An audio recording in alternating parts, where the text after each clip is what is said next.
Hi, it's Kevin Bates here, and today I wanted to talk a bit about Finnish housing cooperatives, because one of the interesting things I discovered when I came over to Finland is that there are a lot of apartment blocks or terraced houses that are not actually owned by the people living in them, and they're not renting them either.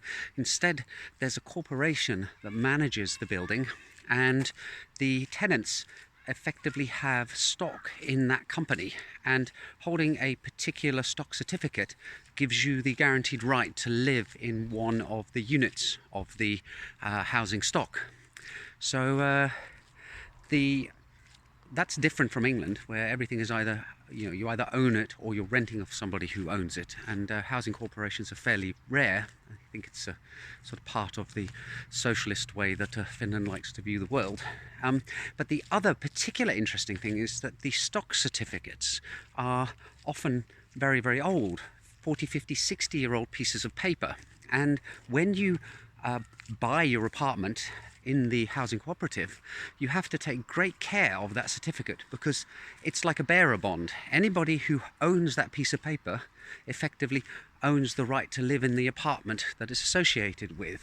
And when you buy your apartment, you normally do so in a bank, and the first thing you do is hand the paper over to your bank to store it in a vault, in a safety deposit box. Typically it's €20 a year for that service, and this is precisely because you cannot afford to be walking down the street with it in your back pocket and have it falling out. Then it's gone. And of course this parallels very nicely with cryptocurrencies, where you are personally responsible for your private keys and hence for your cryptocurrency holdings. And if you happen to have $100 million worth of a cryptocurrency and you forget your private key, or you chose a poor one to start with and therefore somebody cracks it, then you no longer control that currency, you no longer own it. So I saw some parallels there between these physical stock certificates that are like bearer bonds and the cryptocurrency world.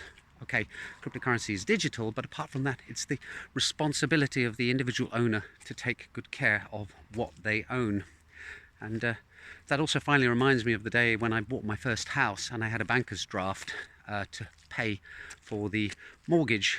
And the banker very seriously told me that, as you are walking down to the conveyancer who's going to handle the sale, make sure you do not lose this piece of paper, because again, it was the equivalent of a £60,000 banknote, and if I dropped that on the way there, then that would have been gone. It would have been my liability, and I would have had a massive debt and no house. So scary business, the matter of managing wealth, particularly when it's in your own hands.